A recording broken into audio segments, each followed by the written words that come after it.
tinggi kepada pihak yang lebih lemah dengan tujuan agar melukai korban secara fisik maupun emosional. Nah, di sini juga ada berbagai macam jenis bullying. Yang pertama itu ada bullying verbal.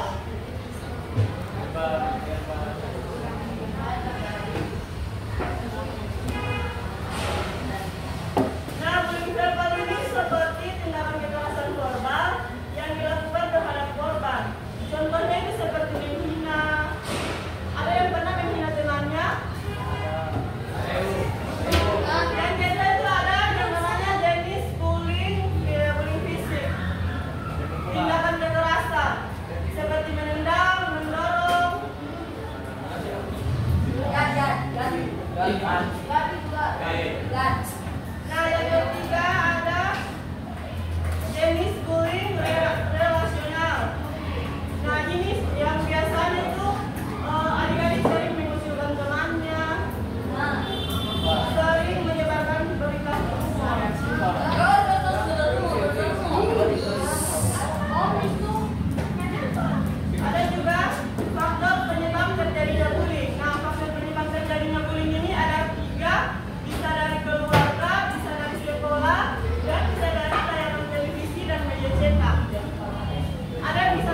Satu, mengenai bullying. Apa yang dimaksud dengan bullying? Bullying adalah tindakan kekerasan kepada yang lemah. Dua, sebutkan yang banyak jenis bullying yang kamu ketahui. Satu, bullying verbal. Dua, cyberbullying. Tiga, bullying fisik. Empat, bullying nasional. Yang ketiga, berikan contoh sekitar jenis bullying. Yang pertama, bullying verbal seperti menghina. Yang kedua, bullying fisik seperti memukul. Yang ketiga, cyberbullying seperti menyebarkan tuduhan atau hoax secara online. Yang keempat, bullying nasional seperti bullying tercipta. Bagi dua faktor penyebab bullying. Satu, sebutkan 3 faktor penyebab bullying yang kamu ketahui. Satu, keluarga. Dua, menurut Villa. Dan tiga, pengalaman dari pribadi. Yang kedua, bagaimana keluarga dapat mempengaruhi perilaku bullying? Karena keluarga dapat mempengaruhi perilaku bullying seperti menunjukkan sifat-sifat yang tidak baik atau tindakan yang buruk kepada kita. Dan yang ketiga, apa peran sekolah dalam mencegah bullying? Peran sekolah dalam mencegah bullying itu kebetulan kebijakan anti bullying yang mendidik setiap siswa untuk mencegah terjadinya bullying.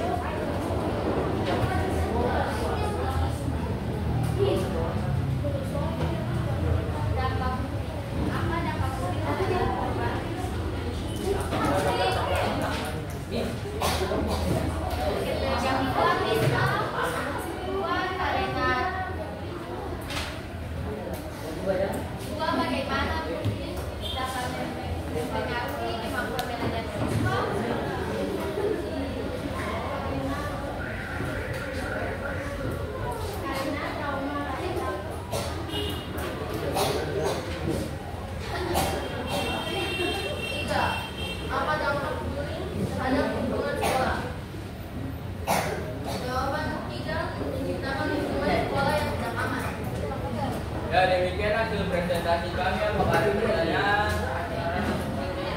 Dari guru ada, thank you. Dari guru mungkin. Ya, jika tidak ada, sekian dan terima kasih.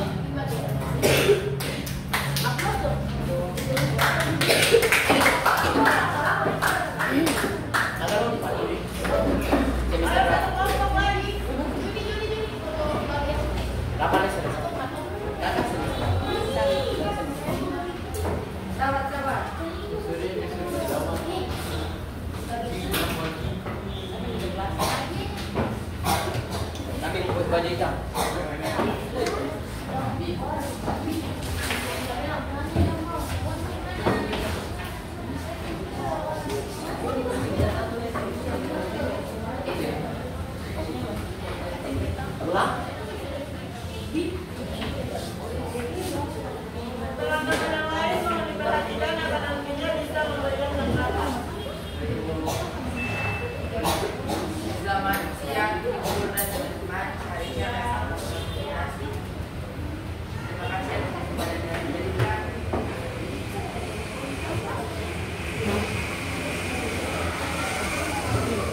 Kemudian hasil penelitian kami akan ada pertanyaan cara teknik Jadi saya silakan. Ya, ada pertanyaan. saya jelaskan apa itu bully. Bukannya jelaskan mengapa bisa terjadi bully. Maka bisa